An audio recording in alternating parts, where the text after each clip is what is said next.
Hi everyone, welcome to Visaco's GMAT Preparation and Business School Admission Podcast. I'm your host Baskar. Today the topic that we're going to be looking at is if you choose to start your GMAT preparation in November, right? Can you catch admission cycles for the next year? If so, what do you need to do? And for whom does it make sense to start this preparation in November? Let's just break it in the first part as to for whom does it make sense. See, many of us wake up late. You would have just heard that one of our colleagues, one of our batchmates, has got an interview call for ISB after having applied for the ISB first round application deadline. There's a kick that happens to us. As in, what did I miss out? Why did I not do it? Now can I catch it? There's an adrenaline rush and we want to do it. If that's the case, you still can manage to catch the next round of deadline for ISB and for quite a few schools for round 2 deadlines, especially when it comes to US business schools. You will be able to catch them meaningfully. Let's see what you need to do to get there. The second thing is, we may not have had a choice at all in life. You might be a person who's a marine engineer who's been sailing and you got a 3-month break only in the first week of November with Diwali. Or you might have been furloughed from service after having been posted in the border. You might have been an armed services officer. So if that is the case, or you've been a techie who has had a back-breaking project for the last 7-8 months and the company has taken kindness towards you and has given you a break for the next 1.5 months. In any of these categories you fit in. But the first category, you basically can definitely kick ass and do a lot of good stuff to get into the preparation. If it's the second category, this is probably the best time that you can prepare because before you hit back to services, before you get back to sailing, you need to complete your GMAT. So this November is a good time to get started with the GMAT preparation if you fall into one of these two categories. There's a third category of people for whom I'll definitely recommend. If you're in your final year of college, you just completed your pre-final semester, take your GMAT right now. Speak to anyone who has worked for even 15 days in a company.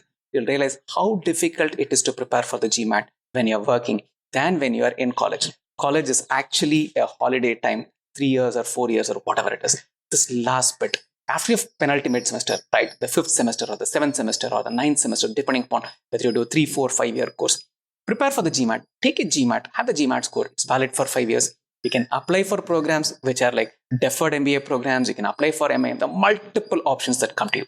So for all 3 categories of people, I would definitely recommend that you start preparing for the GMAT. I'm going to focus this entire podcast in terms of a time. I'm going to provide you with a preparation plan. That's what I'm going to be doing. I'm going to focus this preparation time plan, keeping in mind that someone should be able to take the GMAT by the end of December, 29th to 31st of December of the year, in which you're going to be writing the GMAT. I'm starting with a preparation window which starts with November 10th. You could space it out if you have more time. For example, if your furlough gets over and you have to hit your services only by the 31st of January, just expand it accordingly, right? So let's check out if you have to catch it for next year's admission cycle. Most of the admissions window, the application windows are going to be between the 5th of January to the 15th of January, many cases. And in some instances, it might get extended up till the end of January. So keeping this window in mind, I'm going to be looking at it, right? How much time do you need to prepare for the GMAT? If you're starting with an idea of taking the GMAT by the end of December, then be prepared to invest at least 4 to 5 hours a day. You can do it in 2 2-hour slots or in 4 1-hour slots initially in the month of November and find a way to get leave for most part of December, which is when you'll be able to do justice for your GMAT preparation if you start right now. Right? I'm going to prepare, basically take this preparation study plan into 3 parts. The first part is from the 10th of November to the 30th of November. This is the place where you focus on concepts and practice, and you would need 2 into 2 hours, which is 4 hours. Split 2 hours in the morning, 2 hours in the evening, find out what works for you, or see if you can catch a 4 1-hour block. I prefer 4 1-hour blocks because you will not be able to concentrate for anything more than 1 hour in one go. And when I say 4 1-hour block, keep some of these things very clearly in mind. Many of us do this mistake. We just go into, let's say, we'll say that, hey, I'm going to be studying for the GMAT between 7 and 8 in the morning. At 7 in the morning, we'll just sip a cup of coffee and then we'll just start this and we'll quickly take a look at what WhatsApp messages you've got. It's 7:20 before you even look at whichever mode of preparation you're doing. It could be book, it could be online course, it could be anything. And then you'll say, Aaj kya padhe? Right? It's like, khane mein kya hai, kind of. You ask that in a restaurant. You can't do that when you're preparing for a GMAT with less than 50 days in your hand. So quickest thing to do is that if you're planning to start your preparation at 7 in the morning, the last time when you prepared for the GMAT, right? Let's say you closed your previous night's preparation at, let's say, 11 p.m. 11 p.m. to 11:15 p.m. You're going to be deciding, what am I going to be doing between 7 to 8? And as you end the 8 o'clock session today, you're going to be deciding, let's say the next preparation window for you is between 11 a.m. to 12 noon. Then between 11 and 12, what am I going to be doing is decided by you between 8 and 8:15 once you complete this 1 hour session. So 4 into 1 hour session and 4 into 15-minute session to plan for the next 1 hour session. During these 21 days, November 10th to November 30th, work on concepts, work on practicing questions, adequate number of questions for the practice for these concepts. Break the concepts again very, very judiciously. We are managers, right? We need to do it in a more effective way. Do an ABC analysis of the concepts. Consider this as type A concepts. What you already know. Some of us are like phenomenally good in calculation. We know how to do percentages, profit loss, these kinds of questions effectively. If you're one such person, those are concepts which are already in your bag. You don't need to invest too much time. Just pick the material, run through the basics, invest probably an hour in it to get all the concepts out of the way. So there is no doubt in your mind, how is percentage profit computed? How is percentage increase computed, right? You do not want to be saying, right, it's increase divided by new value. You would want to say it's increase divided by original value times 100. That's how percentage profit or percentage increase is computed. Same for percentage profit. It's profit upon cost price times 100. It's not profit upon selling price upon 100. So you want to consolidate all of these tidbits, make a note of it in a notebook, right? And again, one other thing, you might be going through an online course, you might be watching videos. This is a common rhetoric that I have when I tell people how to prepare. See, it's like watching, I'm from Chennai, right? It's like watching Superstar Rajinikanth's movie, right? Superstar Rajinikanth can do so many things on the movie sets, right? We will not be able to shake a little finger unless we moved it and did it ourselves, right? So watching it on a video is one thing. Putting pen to paper and writing it down and solving it yourself is a completely different cup of tea. Right? If you knew everything about percentages, write it down on one sheet of paper in a notebook or on a loose paper which can be filed. That these are all the 7 things that I need to know when it comes to percentages. Right? And then do just 10 to 20 questions because these are category A topics for you. You know percentages, you know profit loss, so you don't need to invest too much time in it. What you know very well, don't waste time on it. Consolidate, move on. Right? So these are questions, these are topics for which you need to be spending not more than 20 questions. Not more than 2 hours at best. That's all you should be spending. Figure out what those are. It could be in verbal, it could be in quant. I'm just taking quant as an example right now. Then comes the category B topic. Right? These are another typical ABC analysis. I'm doing ABC analysis a little differently here. Right? The B category topics are the ones where you're going to be investing the maximum amount of time. These are the important topics. These are the topics where your concepts are shaky. You're not sure how to go about it. These are topics such as number properties. These are topics such as inequalities. These are topics such as geometry. These are topics which are essentially word problems which are intense. And these are coordinate geometry questions. So these are places where you're going to be getting adequate number of questions. So you need to consolidate. You need to get a good handle on it. You need to know how to find the number of factors. You need to find how to find the sum of factors of a given number. All of these methods, both the brute force method and the formulaic method, you need to have it handy and you need to know it as to what it is, why is it, when is it done, not just the how to do it. Many of us say, hey, I know how to find out the factors of a quadratic equation, right? Wonderful, not factors, roots of a quadratic equation. But do you know what a root of a quadratic equation symbolizes? What a quadratic equation looks like when you plot it on an XY plane? These are the things that you need to know. So the B category topics are the ones where you invest a lot of time. These are topics for which, if I have to give a thumb rule, you need to practice with 50 to 100 questions, right? Which is when you get the idea, you see the variety and you consolidate it. Category C topics, right? I would go with again the Pareto optimality rule. These are the topics where these are not quite often tested, right? The occasional functions questions, they're easy topics, occasionally tested, or topics that typically fox you. Many of us, we have a problem with topics such as permutation, combination, and probability. Don't worry too much about it here. It's not worth it, right? This is not a topic on which you should agonize too much. You might at best get 2 to 3 questions from this topic. And if you do reasonable justice to the core idea of it, you might be able to get 1 or 2 out of those 3, right? You may not get all 3 out of 3, right? So understand what your category C topics is. You're working with a 50-day window. You don't have 300 days to prepare for the GMAT. So you need to say, A are in my bag. I'm consolidating. I'm quickly moving. B are the ones which are important. They're shaky. I need to get a good handle on it, work on it, invest adequate amount of time. C are the ones which you're going to say, hey, I'll do it in the evening when I have like time between 6:30 and 7:30 when I'm watching an ISL football match. If you're a football fan, or an EPL match or another thing, You basically just quickly run through it for half an hour and just see if you can add some more things. These are the bells and whistles that you add to your preparation. These are not the core of your preparation. So you need to be able to do all of this in these 21-day window we are talking about, which is November 10th to November 30th, right? So get consolidated, finish off all of these. So on an average, in any 1 hour sitting, you should be budgeting to do about 20 to 25 questions. And in another 1 hour session, you should be able to basically do 1 hour concept. It probably will be entwined between the two. You'll be doing some concepts and 10-15 questions, some concepts and 10-15 questions. But the most important thing is you need to know what your next 1 hour is going to be in the 15 minutes after this 1 hour when you're completing the preparation. Part 2 of this preparation stems from December 1st to December 15th. This, take leave, figure out a way, find out some excuse, get a cousin who's like going to get married, find out some grandfather who is to be taken care of by you, get leave. You need to invest a minimum of 6 hours a day. Break it into 2 parts, right? In these 2 parts, you're just going to be practicing. You're basically going to be plowing in as much time into as many questions that you can practice. I'm going to break this practice into 2 parts.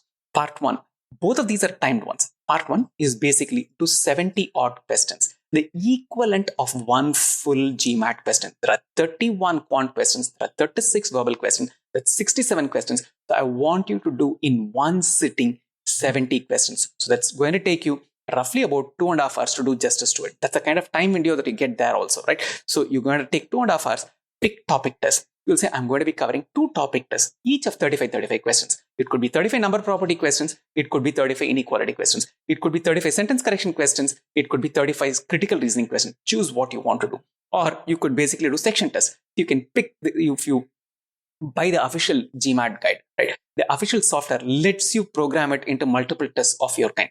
So you can say, I'm going to take 25 questions in a 35 question verbal test. I'm going to take a 35 question quant test. Pick what you want. I would initially suggest stick to the topic test in the first window, right? We're looking at a 15-day window. 7 or 8 days, do each of these tests, which are focused on one single concept that helps you consolidate GMAT level questions from that topic.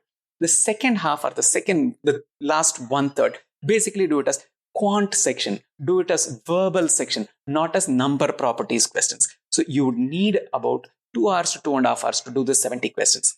And then basically analyze it. Analyzing it is the most important thing. If you don't analyze it, you don't find out what went right, what went wrong, which are the questions you got it right because you did some Purva Janma Punya, but you did not know the right way to go about it, which are the questions you got it right for the right reason. And wherever you went wrong, check out what is the concept that you need to plug in. What mistake did you do? Is it that grand silly mistake where you read the question incorrectly? Make a note of all of it. See, the most important thing when it comes to preparation is journaling your preparation. Make a log of, this is a mistake I made. This is what I should not be doing. Before every test, be it a section test, chapter test, go through your journal of errors. Go through your error log. You'll know that you'll not repeat the same error. So more on the next part, I said you have to be spending equivalent of 2 marks. The first one is this. The second part is basically pick 70 odd questions from the official guide. Start with the main book that's got about 1,000 odd questions. Ideally, it should be 25 problem solving and 10 data sufficiency for the 35 questions for problem solving. And then do 12 each of SC, CR, RC each day. You can do it online, you can do it offline, right? Pick some way to doing it. Spend again each, as in the 70 questions of OG should also take you the same 2 hours. So you're going to be taking 2 hours of test, analyzing it for about an hour and a half of the chapter test part 1. You're going to be doing 70 questions of OG test. This should actually take you not more than 90 minutes. The OG questions typically tend to be a lot easier. You'll find that you're able to ace it much faster, much faster. You'd probably need about 50-55 minutes for the 35 questions in verbal. You might be able to do justice with about 40 minutes for the 35 questions when it comes to quant. You should be in that shape to be able to do it. So you're doing the equivalent of 2 marks in bits and pieces, right? You're sitting in one go for 2 hours, but you're not actually doing a mock. So this, look at it. If for 15 days, you've done 140 questions, that's 2,100 questions that you have practiced even without you realizing. It'll take you about 6 hours. So it's going to be 2 hour break, analysis for 1 hour, 2 hour test, break, and then analysis for 1 hour, right? So this is how you're going to be pacing December 1st to December 15th. You have close to 2,500 to 3,000 practiced questions up your bag right now in terms of your preparation bag. That's a lot. You do not know how valuable that is. The third part is basically between December 16th to December 28th. I'm taking 12 to 13 days window here, right? Odd numbered days. Basically, I want you to do OG question, official guide question, not the original book. That book we have done, the big book we have done. You're going to get the verbal review and the quant review. They have 770 questions. So in these 13 days, the first 7-8 days, you're going to be solving 50 questions in quant, 50 questions in verbal. So that's 370 odd questions which are available in each of these books. In 8 days, you should be able to complete it, right? So if you're going to be doing 50 questions, for 50 questions, you'll need 2 hours of each. So these 100 questions are going to take you about 3 to 3.5 hours. It won't take you actually 4 hours because OG questions are again relatively easier. You'll be able to do justice to it. These are questions which are different from what is available in the main book. I want you to do those 1000 questions and these 750 questions. That gives you 1750 plus real GMAT retired questions. There's no better material to prepare for it. And then I also want you to work on in the next part, right? We have 13 days in it. We've done only 8 days. Next 5 days, buy the OG advanced guide. That's got 300, 700 plus level questions. Those questions are gems. They take a lot of time. In fact, I don't even want you to do those questions as timed test. I want you to do 5 questions at a time, understand it, grasp it, say that, hey, when I'm scoring the 740, 750 levels, I am going to be thrown questions of this kind and let me do justice to that. That's the idea we are looking at with this. So we are looking at a 13-day window to invest exclusively about 3 to 3.5 hours on the official guide. This is a phase when you're going to be investing about 8 hours a day, right? So you need to analyze it, not just solve it. Solve it, you analyze it. It takes as much time to analyze as to solve. On the even number days, we're going to be breaking it at this point. We're at the decision point. We are on the 16th of December. Take one full-length mock test, practice test. Take it from the mba.com, the official website, right? After the first mock, be objective. If you have someone who can be objective, who is not invested in the way you are invested in the GMAT, show the GMAT score to that person. Or you could even get back to us, right? We would be more than happy to help you. Get in touch with us through 9500048484. Ask for a strategy session at this point with your first mock GMAT score. One of us will come online. We'll spend about 20 minutes to 30 minutes after you have sent your mock score to us, analyzing and telling you where you are. This is a decision point where you're going to check out that is your first mock GMAT score within 100 points of the reaching distance of your target GMAT score. Say your target GMAT score is 740. If you're already in the 640, 650 window, it makes sense to invest time in further mocks and try and take the GMAT between the 29th and 31st. If your target GMAT score is, let's say, 720 and you're right now at 570, I think grasping this 150 points is not going to be that easy. So you might probably want to postpone your GMAT. So 16th or 17th of December is your decision point whether to go ahead with the GMAT on 29th of December or to postpone it to December 31st. If you are within that reaching distance, if you are in the 100-point range of your desired GMAT score, then basically we said, hey, on the even number days, work on the official guide GMAT review and work on the advanced OG on the odd number days. Right? On the even number days, basically work on mocks, right? Take a full length mock. The best place to find mocks are basically mba.com. They got 6 mocks, all of which are gems. The scores that you get in the last 2, right, are going to be the close reflections of what you're going to be getting on the actual test day, right? Take those mocks, spend 3 hours taking the mock. It takes about 2.5 hours to take the mock. Take those 8-minute breaks in between the sections. Do the IR section as well. Write the AWA every time you write the mock, right? Do not skip AWA when you're taking the mock examination. Subsequently, take a break and then analyze the test. Find out gaps that you need to fix into it. Go back to your book, go back to your online course, check out what needs to be done to basically make it effective, right? So here's a preparation plan which actually has worked for people who wanted to make it work to catch a round 2 deadline for US business schools, starting with the second week of November. But it's a tough ask. It's not going to be easy. We're talking about investing somewhere between 4 to 5 hours in the first leg, and in the second leg, which is going to last about a month, we're talking about investing about 6 hours a day. So give or take, we're investing close to, in the 20 days, about 90 hours, and in the next 25 days, you're investing 150 hours. 250 hours is a meaningful GMAT preparation. On the other hand, if you're a sailor, if you're a marine engineer, and you've got time till January, you can push this calendar a little bit. You can take the initial window, about 2.5 to 3 hours a day, and stretch that November 30th to about December 10th. You get about 10 days you can push each of these things. So you can stretch it by another 10 days in each phase, part A, part 1, part 2, part 3, that you end up taking the GMAT by January 31st. If you're in your final year of college, do it with a January 31 deadline. Write the GMAT, have it handy. The scores are valid for 5 years. If you're sailing, if you're going back to forces, right, go do the next iteration of work and then start applying with this GMAT score. It's valid for 5 years. In August, September of next year to catch the next cycle of admissions. If you already have adequate amount of experience, please wait for 3 to 5 years of experience. The score is still valid. If you take the GMAT, let's say in 2022 January, you can apply for an admission into an MBA business school that starts in August 2027. That's the beauty about the GMAT score validity. Hope this podcast has been useful to you. If you have any questions, if you have any doubts in what we have discussed here, just shoot us a mail. And shoot us a mail to learn@visaco.com or send a WhatsApp message to us at 9500048484. Many more podcasts in place. It's not just study plan. I'm going to be adding it. Subscribe to this in your favorite podcast. It could be Spotify, it could be Apple Podcast, it could be Google Podcast. We are in all of these places. Stay in touch and best wishes for your GMAT preparation.